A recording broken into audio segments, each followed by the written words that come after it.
आज के अखबार में खबर छपी कि ऑक्सीमीटर के दाम डिमांड के बाद डबल रेट के हो गए। यानी कि जो ऑक्सीमीटर छोटा सा 700-800 रुपये का मिलता है, अब वो 1000 से 2000, 2500, 3000 का मिल रहा है।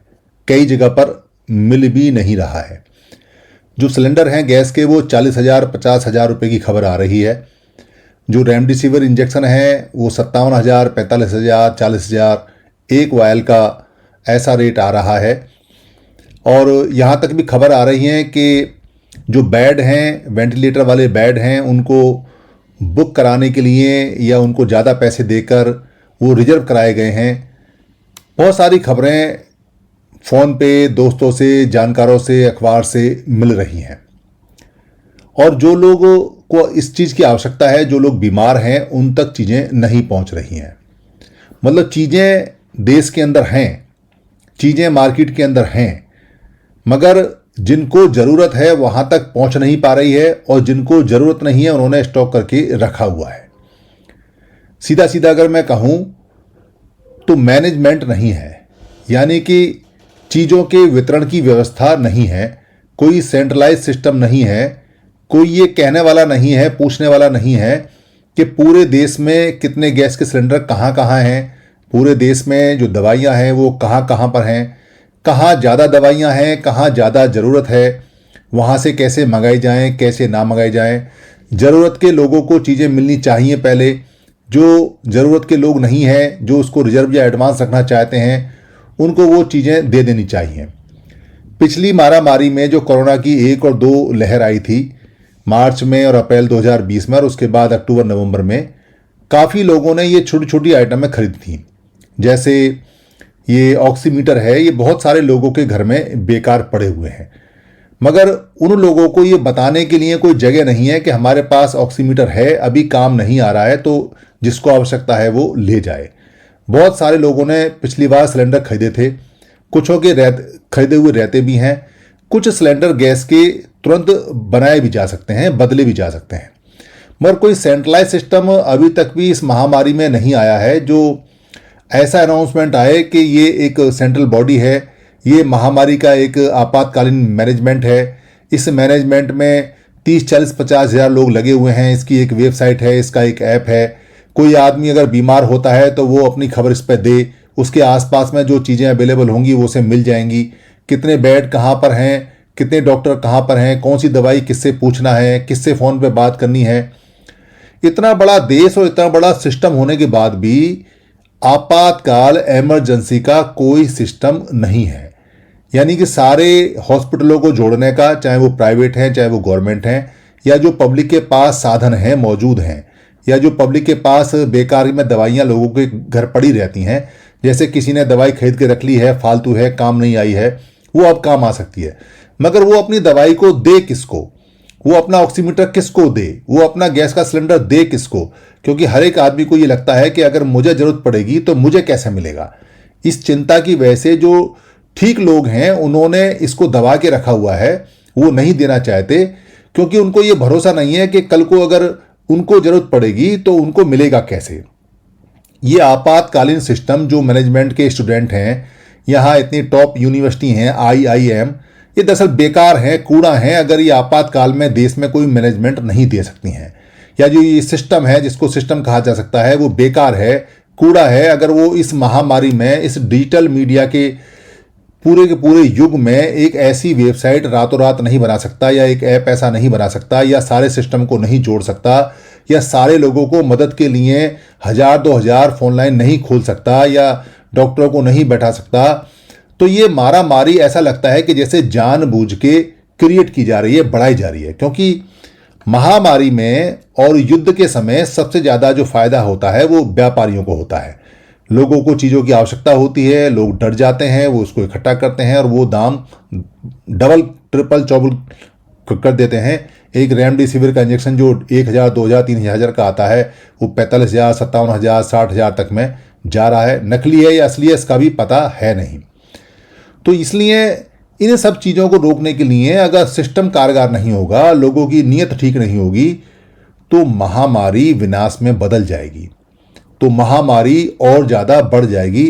ये ठीक ऐसे है जैसे कोई सड़क पे जब रेल की क्रॉसिंग होती है तो एक तरफ के जाने वाले जो लोग हैं वो एक तरफ रुक जाते हैं और उधर से आने वाले जो लोग हैं उस साइड में रुक जाते हैं। तो जैसे ही रेल की क्रॉसिंग पे फाटक खुलता है, बैरिकेड खुलता है, तो सब आसानी से निकल जाते हैं। मगर कुछ बेवकूफ़ लोग अगर आने वाली लाइन में जाने वाला ट्रैफिक फंसा दें, दोनों तरफ से फंसा दें, तो क्या होता है कि रेल की लाइन जब खुलती है, बैरिकेड खुलते हैं, तो ना ट्रैफिक इधर से जा पाता है और ना ट्रैफिक उधर से आ पा जाता है। ये कुछ गधे टाइप के जो लोग होते हैं जो मिसमैनेजमेंट करते हैं, जिनको लगता है कि वो जल्दी पहुंच जाएंगे, कोई जल्दी नहीं पहुंच पाता। और कई बार तो ऐसा होता है कि बीच में ही दूसरी ट्रेन आ जाती है और कई बार टक्कर होकर लोग मर भी जाते हैं। इसलिए अगर ये भारत एक अच्छा देश है, यहाँ IIM जैसी इंस्टीट्यूट हैं और यहाँ हजारों स्टूडेंट निकलते हैं IIT से और IIM से, तो उन सबको मिलाकर एक मौका ऐसा होना चाहिए कि आपातकाल में आपात मैनेजमेंट करने की क्षमता को चेक करना चाहिए कि ऐसी महामारी में क्या वो इसको रेगुलेट कर सकते हैं या नहीं। कोई बहुत बड़ी मुसीबत की बात नहीं है, इतने सारे काबिल लोग हैं, अगर उनको सिस्टम काम पे लगा दे तो ये जो महामारी अफरा तफरी फैल रही है ये 24 घंटे के अंदर ही ठीक हो जाएगी। लोगों को ये भरोसा हो जाएगा कि भाई वहाँ पर बेड खाली हैं, अगर वो बीमार होंगे तो उन्हें बेड मिल जाएगा, या उनका ऑक्सीमीटर जो उन्होंने दे दिया है अगर उन्हें आवश्यकता पड़ेगी तो ये फ़ोन नंबर है और यहाँ जमा होते हैं, फ़ोन करते ही मुझे ऑक्सीमीटर मिल जाएगा। या जो गैस के सिलेंडर हैं अगर लोग अपने जमा कर दें तो ये उन्हें पता चल जाएगा कि जब उन्हें आवश्यकता पड़ेगी तो वहाँ से गैस का सिलेंडर मिल जाएगा। ये सारी चीज़ें बहुत आसानी से हो सकती हैं क्योंकि इतनी ज़्यादा दवाइयाँ भारत के अंदर हर घर में पड़ी हुई हैं जिनका इस्तेमाल ही नहीं होता है और लोगों ने खरीद के रखी हुई हैं, वो एक्सपायर हो जाती हैं। हर घर में 1500 की दवाइयाँ बेकार हो जाती हैं हर साल। वो दवाइयाँ इस्तेमाल हो सकती हैं, वो दवाइयाँ देने के लिए कोई सेंटर तो हो, कोई जानकारी तो हो। इसलिए मेरा निवेदन है उस सिस्टम से, उन लोगों से, कि एक आपातकालीन सेंट्रलाइज सिस्टम बनाया जाए इमरजेंसी का, जिसमें 10, 20, 50 हज़ार लोग पूरे देश में बैठें और दिन रात वो मैनेज करें कि कौन सी चीज़ें कहाँ पर अवेलेबल हैं, कितनी अवेलेबल हैं, किसको कितनी चीज़ की आवश्यकता है। तो आदमी पैनिक से ज़्यादा मरता है, आदमी इस बात से ज़्यादा मरता है कि क्या होगा। उसके दिमाग में जब ये बात आती है कि दवाई नहीं है, बेड नहीं है, ये टीवी वाले, समाचार वाले बेवकूफ़ लोग ज़्यादा प्रचारित करते हैं कि वहाँ ऐसा हो गया, वैसा हो गया, ऐसा हो गया, वैसा हो गया। तो ना भी होता हुआ कोई मरीज, साधारण बुखार भी होगा, उसको लगता है कि उसे कोविड हो गया और अब वो मर जाएगा। ये ठीक वो स्थिति है कि अगर कोई ऐसा सांप काट के सामने से निकल जाए जिसमें विष ही ना हो और सांप सामने से निकल जाए तो आदमी वैसे ही मर जाता है कि अरे मुझे सांप ने काटा है और जहर मेरे अंदर चढ़ रहा है, और वो सचमुच में मर जाता है। मगर कोई अगर जहरीला सांप भी काट के निकल जाए और उसका पता ना चले कि जहरीला सांप काट के गया है, तो आदमी पैनिक में बच जाता है क्योंकि उसे पैनिक होता नहीं है। उसे लगता है उसे तो वैसे ही कोई चींटी ने काटा होगा, और वो देखता है तो वो बच जाता है। ये एक दिमाग का बहुत बड़ा हिस्सा है जो काम करता है, जो भय पैदा करता है। अगर भय को दिमाग के हिस्से से निकाल दिया जाए तो सारे भारत में कोरोना बहुत जल्दी समेटा जा सकता है, इसको कंट्रोल किया जा सकता है और ये सारा का सारा जो ट्रॉमा है इसको ख़त्म किया जा सकता है। इसलिए एक अच्छा मैनेजमेंट सिस्टम का होना बहुत ज़रूरी है जो इस आपात स्थिति में आपातकाल की तरह से निपटे। अगर अचानक ही कहीं से कोई युद्ध हो जाए, चाइना युद्ध कर दे या पाकिस्तान युद्ध कर दे या कोई और कंट्री युद्ध कर दे, तब भी तो आपातकाल सेंटर बनते हैं। तो इस महामारी को आपातकाल की तरह लेते हुए, लोगों का सहयोग लेते हुए, लोगों को भरोसा दिलाने के लिए बहुत ज़्यादा आवश्यकता है।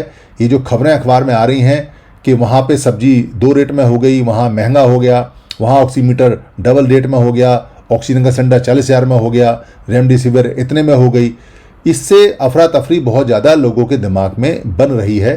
जो लोग बीमार भी नहीं हैं वो पहले से ही घबरा रहे हैं, हमारा क्या होगा अगर हमें कोरोना हो गया तो। कोरोना हुआ नहीं है, वो पहले से ही परेशान हुए जा रहे हैं। यही सबसे ज़्यादा महामारी का सूत्र है जिससे महामारी फैल रही है।